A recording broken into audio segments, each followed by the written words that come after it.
สวัสดีครับพบกับมนุษย์ตะขาบนะครับวันนี้มาเล่ากันหลังวิ่งเลยไม่ได้วิ่งคู่นี้หรอกนะแต่ว่าอันนี้วิ่งเมื่อวันก่อนนะกับ Under Armour Flow Velocity Elite 2นะครับ Elite 2เป็นรองเท้าที่ปรับปรุงมานะเพิ่มเขาจะเรียกว่าอะไรถ้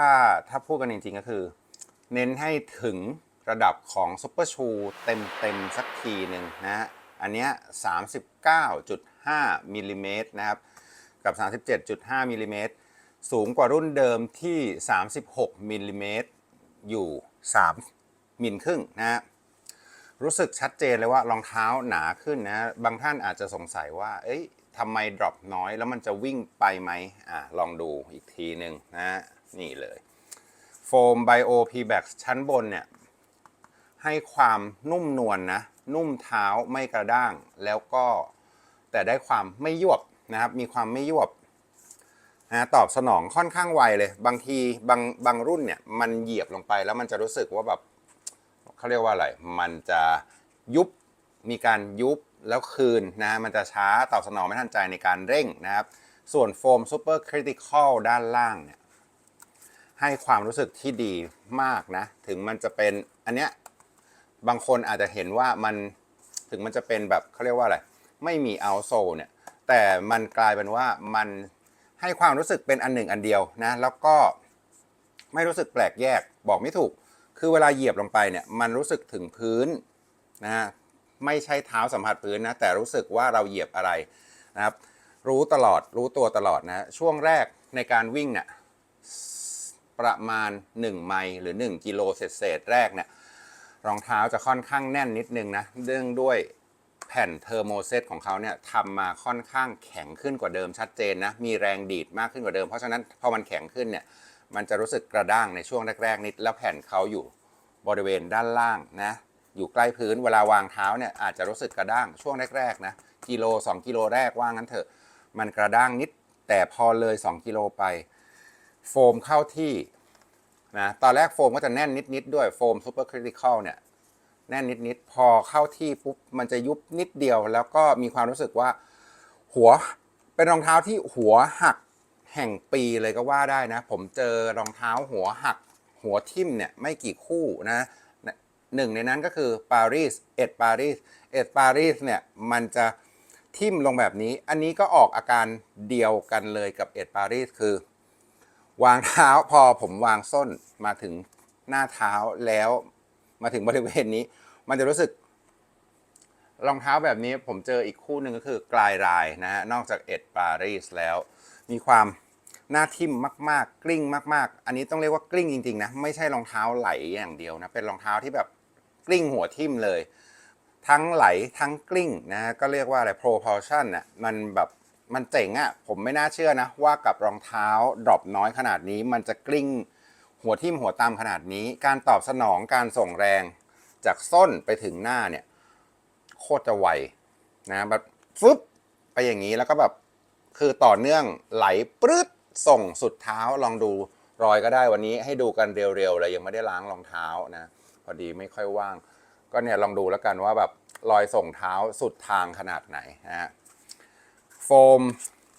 อินโซด้านในเนี่ยผมเพิ่งไปอ่านมาเขาบอกว่าเป็น TPE นะใช้ TPE ทำเลย TPE ก็คือวัสดุแบบเดียวกับพวกตั้งสารตั้งต้นเดียวกับ P-Back นั่นแหละมันให้ความนุ่มแล้วก็เด้งเพิ่มความนุ่มแล้วก็เด้งมากขึ้นอีกนะองศาของแผ่นเชิดท้ายดีนะครับงัดเท้าได้ทั้งที่ดรอปมันน้อยมากนะอันนี้ผมเน้นมากๆเลยว่าอย่ากลัวโดยใช่เหตุนะกับรองเท้าคู่นี้ Upper ไอรุ่นอ่านว่า Warps 2นะคือเขาเอาเส้นนี้ออกพอสมควรนะลดน้ำหนักแล้วก็เป็นการระบายอากาศที่ดีขึ้นอีกนะบางลงนะครับน้ำหนักเบาลงนะแล้วก็ขณะวิ่งเนี่ยเท้าค่อนข้างแห้งมากนะผมมาเปียกเอาตอนแบบว่าตอนหยุดตอนหยุดเดินคุยกับเพื่อนแล้วก็มากินน้ำกินท่านะราดน้ำไปแล้วมันก็เปียกเป็นธรรมดาแต่ตอนวิ่งเนี่ยถือว่าเป็นรองเท้าที่แห้งการล็อกเท้าดีถูกใจนะครับข้อสังเกตนิดนึงสำหรับ Velocity Elite 2 คือ upper มันจะยืดหยุ่นให้ตัวน้อยนะฮะคือเราไม่ต้องรอการเรียกว่าอะไรไม่ต้องรอมันเบรกอินว่างั้นเถอะไม่ต้องรอมันยืดนะ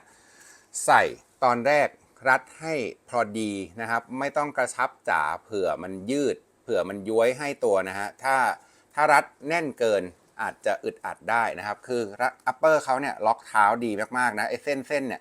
ผมก็ไม่คิดว่ามันจะล็อกขนาดนี้นะให้ความกระชับกระชากเท้าไม่ขยับไปไหนแต่ไม่ได้อึดอัดนะแต่ช่วงท้ายเนี่ยผมเป็นคนรัดเชือกแน่นนะแล้วรู้สึกจะรัดแน่นไปหน่อยก็เลยจะรู้สึกอึดอัดก็พอมาคลายเชือกปุ๊บใหม่ทีนี้เรารู้แล้วว่าอ๋อรองเท้าคู่นี้ไม่จำเป็นต้องเผื่อนะครับเชือกเขาก็ไม่ได้ยืดให้ตัวมากเพราะฉะนั้นไม่จำเป็นต้องเผื่ออะไรเลยนะรัดแค่พอดีมีความสุขแน่นอนส้นเท้าไม่หลุดนะครับเชือกไม่คลายตลอดการวิ่งคู่นี้วิ่งตอนแรกเรียกว่าเดินเลยดีกว่าช่วงแรกเดินไปประมาณ300 เมตรนะเดินไปอยากหาความรู้สึกค่อนข้างแน่นพอช่วงแรกที่วิ่งวันนี้มีเพเซอร์ที่วิ่งคู่นี้วิ่งช่วงแรกกิโลเศษแรกเนี่ยวิ่งด้วยเพจประมาณสัก6:30นะก็เป็นรองเท้ากลิ้งไวๆแต่ว่าไม่ค่อยนุ่มนวลเท่าไหร่นะช่วงแรกๆผ่าน2กิโลไปเพจเริ่มมานะเพื่อนเริ่มลากเร็วขึ้นแกล้งเรานะความดีดเยอะนะครับรองเท้าติดเท้ามากให้การตอบสนองที่ดีมากนะหน้าทิ่มมากเร่งความเร็วโคตรเร็วนะเป็นรองเท้าที่เร็วจริงๆนะแบบสายสับสายควงเนี่ยถูกใจกับเจ้านี่แน่นอนส่วนสายชอบยุบยืดนะฮะรองเท้ามันจะออกแนวนุ่มแน่นนิดๆนะครับมีความแน่นนิดๆนะแต่ยิ่งวิ่งยิ่งนุ่มขึ้นเรื่อยๆนะคาดว่าหลังจาก20 กิโลผ่านไปรองเท้าน่าจะนุ่มขึ้นอีกพอสมควรนะเพราะว่าใน Under Armour Elite คู่แรกเนี่ยผมลองวิ่งไป 2-3 รอบเนี่ยมันจะเริ่มนุ่มนวลอย่างรู้สึกได้ชัดคือหลัง20 กิโลเป็นต้นไปนะต่างกับคู่นี้จะต่างกับรุ่นแรกตรงไหนคือความหนานั่นเองนะความหนาสัดส่วนโฟมเนี่ยสัดส่วนโฟมของรุ่นแรกเนี่ยดูแล้วช่วงบนที่เป็น P-Bax เนี่ยจะน้อยกว่าแล้วก็จะเป็นโฟมที่เป็น Super Critical เนี่ยหนากว่านะความนุ่มนวลของ P-Bax ในการเหยียบเนี่ยกับการคืนแรงเนี่ยความรู้สึกผมนะไอ้นี่ตัวด้านบน Bio P-Bax เนี่ยให้แรงคืนที่เยอะกว่า Super Critical แต่ Super Critical ด้านล่างเนี่ยเด้งง่ายนะครับคือแค่เคาะเบามันเด้งแต่อันเนี้ยต้องใช้แรงนิดนึงกระทืบปุ๊บแล้วจะได้แรงส่งคืนมาเยอะพอสมควรนะฮะยิ่งวิ่งก็ยิ่งมันนะเพื่อนก็ลากขึ้นไปเรื่อยๆจาก550 540 530 520จะเป็น500นะรองเท้าตอบสนองได้ดีมากๆนะครับ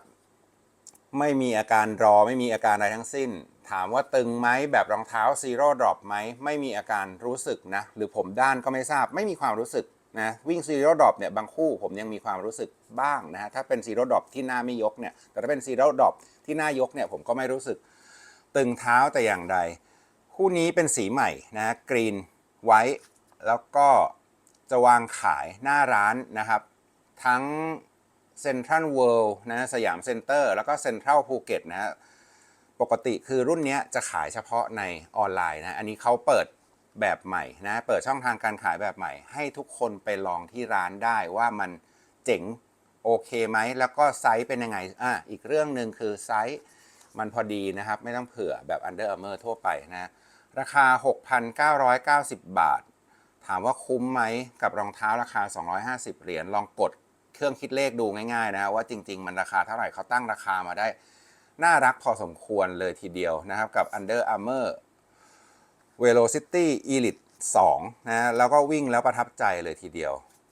เดี๋ยววิ่งต่ออีกสักพักหนึ่งนะแล้วจะมารายงานว่าหลังจากความนุ่มโผล่มามากขึ้นแล้วมันจะรู้สึกยังไงแต่ตอนนี้พูดได้คำเดียวว่ามันชิปนะแล้วก็รักมากๆนะกับรองเท้าที่แบบคือตอนนี้ผมชอบรองเท้าที่มันเรียกว่ารองเท้าไหลๆแล้วกันนะควงรอบมันเนี่ยมันสนุกกว่าเยอะรองเท้าพูแบบที่พี่ยงว่านั่นเองนะครับขอบคุณที่ติดตามมนุษย์ตะข่าวทุกช่องทางนะฮะทั้ง Facebook YouTube แล้วก็อีกหลายช่องทางนะฝากกดไลค์กดแชร์กดกระดิ่งเป็นกำลังใจกันนะครับสวัสดีครับ